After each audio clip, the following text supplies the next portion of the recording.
Hello बच्चों, let's read the question. Which of the following changes takes place during the process of calcination of ore? Option A, thermal decomposition of ore takes place. Option B, the mass become porous.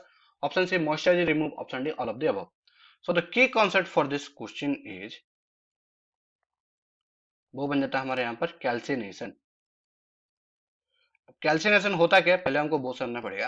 तो calcination is the process generally most of the time use for carbonated ore. जितने भी carbonated ओर होते हैं वहां पर हम use करते हैं। यहाँ पर क्या होता है कि जो कार्बन डाइऑक्साइड होता है उसको रिमूव करना होता है। तो यहाँ पर अगर हम देखेंगे तो it is mostly used for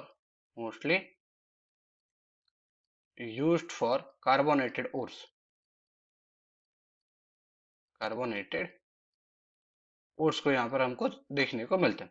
और जो कार्बोनेटेड ओर्स होते हैं उसमें हम क्या रिमूव करते हैं, कार्बन डाइऑक्साइड यहाँ पर रिमूव किया जाता है। क्योंकि यहाँ पर बहुत ही ज्यादा हीट दिया जाएगा और हमको एक डिकम्पोजिशन रिएक्शन देखने को मिलेगी। कार्बन डाइऑक्साइड के साथ यहाँ पर एक और चीज रिमूव होता है, वो है volatile impurities impurities are also removed are also removed होता है यहाँ पर। एक और यहाँ पर जो होता है जो कैल्सिनेशन के थ्रू हम यूज करते हैं, जैसे ही कोई भी अगर कार्बोनेटेड ओर और हाइड्रेटेड ओर मतलब जहां पर कुछ अमाउंट ऑफ वाटर हमको देखने को मिलता है। बिकॉज हम हीट दे रहे हैं तो वहां पर वाटर क्या होता है कि वो रिमूव हो जाता है। तो इसको हम कह सकते हैं कि मॉइस्चर भी यहाँ पर रिमूव होने के लिए यूज होता है। तो अगर हम देखिए एग्जाम्पल ले लेते हैं कि कौन से केस हमने एग्जाम्पल हम लेते हैं, जैसे कि Fe, ठीक है, Fe2O3 हमको होता है। जहां पर अगर हम देखें उसके साथ होता है XH2 हमको देखने को मिलता है। ये एक हमारा और होता है आयरन का, ठीक है। तो यहाँ पर जब हम हीट दे रहे हैं, जब अंडर को कैल्सिनेशन जाएगा तो हमको देगा Fe2O3 यहाँ पर देगा हमको, प्लस हमको यहाँ पर देगा अमाउंट ऑफ जो वाटर था वो रिमूव हो जाएगा, यहाँ पर एज ए गैस फॉर्म में रिमूव हो गया। तो मॉइस्चर यहाँ पर रिमूव हो रहा है। जब हम बात करें जो जितने भी कार्बोनेटेड और होते हैं, कार्बोनेटेड जैसे जिंक का अगर हम लेंगे, जैसे ZnCO3 होता है हमको देखने को मिलता है, जिंक कार्बोनेट जिसको हम कहते हैं। वो जब यहाँ पर अंडर को कैल्सिनेशन जाता है तो ZnO में पहले कन्वर्ट है जिंक ऑक्साइड में, और उसके साथ हमको देखने को मिलता है कार्बन डाइऑक्साइड जो एज ए गैस की तरह यहाँ पर रिमूव हो गया।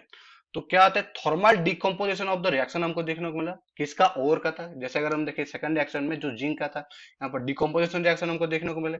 और जो मास होता है वो पोरस होने की वजह से, जब हीट हम दे रहे तो ऑफकोर्स वो पोरस हो जाएगा, और पोरस होने की वजह से मॉइस्चर भी यहाँ पर रिमूव होता है।